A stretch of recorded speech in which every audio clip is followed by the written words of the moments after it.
A recent report from the Institute for Fiscal Studies suggests that more than 1 million graduates and school leavers face the worst job prospects since the financial crisis of 2008.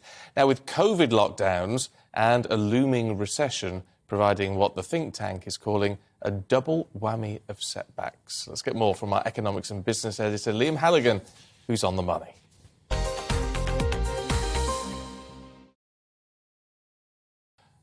This is thoroughly depressing, Liam, for anyone who's at school at the moment or has just left. Or is leaving university. There's a pattern emerging here, Stephen. Not so many months ago, it was impossible for any senior politician who was involved in implementing lockdown to criticise lockdown.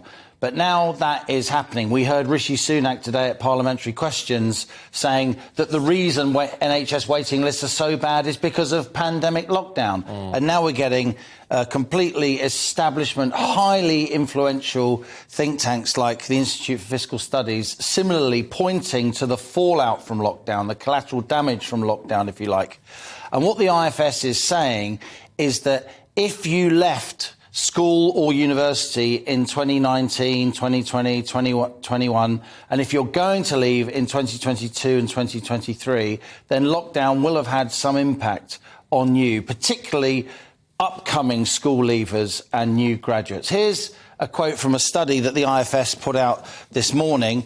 It says the cohorts that entered the labour market in 2019, that was before lockdown, of course, and 2021, that was during and after lockdown, fared no worse than previous cohorts across a number of job quality measures. They were no less likely to be in full-time permanent jobs, to work in high-paid or professional occupations, or to receive on-the-job training, or to work in a large firm. But the Institute of Fiscal Studies went on, Stephen, as the labour market becomes less tight, that means as the labour market, there's fewer vacancies and more unemployment, their loss of work experience, that cohort, and training over the pandemic may put them at a disadvantage. And here's the kicker. Perhaps more concerning still, says the IFS, are the prospects for the next two cohorts of graduates and school leavers, that's 2023, 2024, 2025, who face the double whammy of having had their last years of education disrupted by the pandemic and being set to enter the labour market during a prolonged recession. Now, as it happens, I don't think personally that the recession will be as long as the Bank of England and pretty much by definition the IFS are saying. I think the recession, when the economy is contracting, will be over during the first half of this year. I'm a bit of an outlier in that. I'm a bit more optimistic than a lot of other economists with public platforms. But what I do think is that the combination, I completely agree with the IFS of this, of lockdown, of the fact that a lot of graduates, newly minted graduates in the next couple of years will have spent quite a lot of their undergraduate degrees in lockdown, working remotely, which doesn't mean so many contact hours with teachers, particularly if they're scientists, not so many lab hours and so on, and indeed school leavers. It may put that cohort at a disadvantage. And there's no other way to gild this lily, if you like. This is the collateral damage of locking down the British economy. I'm not here to argue the rights or wrongs of that. I'm just saying that this is part of the collateral damage, as well as the damage in terms of fewer cancer referrals during lockdown and all the rest of it. And this collateral damage is now gradually becoming part of the mainstream debate in British society across newspapers and broadcasters. And so that's why we have to discuss these things, difficult as they are. Does it...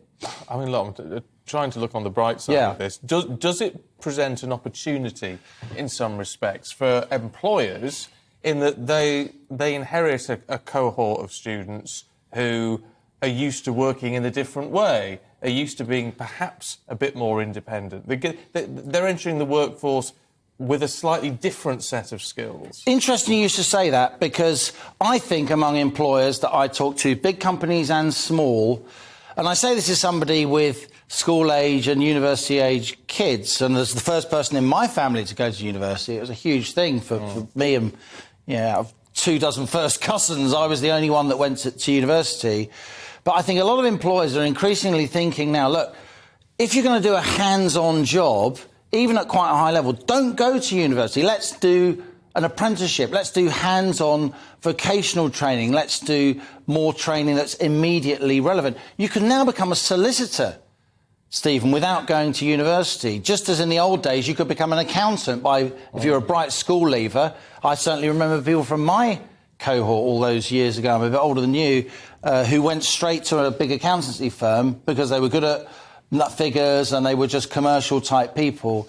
And there's a really interesting organisation out there called Not Going to Uni. And I spoke earlier today to Conor Cotton, who's the CEO of Not Going to Uni. And what he said to me is that increasingly now attitudes are changing, that 50% of our cohort of young people, school leavers going to university, may be too much. This is what he said. Typically, well, historically, university was the main option unless you wanted to go into some of the very sort of manual skilled industries like being a plumber, for example. Whereas in this day and age, a lot of parents are bewildered by the fact that you can be a solicitor by not going to university, and you can go and be a solicitor by doing an apprenticeship. So the more we can educate parents on actually what those alternative routes are, similar to what I'm saying about young people and educating them, the better equipped they are to either help their son or daughter make that decision, or more importantly, when their son or daughter comes home and says, I'm doing this, they can actually support them and get behind them in going down that route. Changing, Stephen, and the COVID lockdown has sort of accelerated that change. This is a theme we'll carry on discussing here on The Money on GB News. Yeah, no, it's an interesting one. Liam, thanks very much indeed.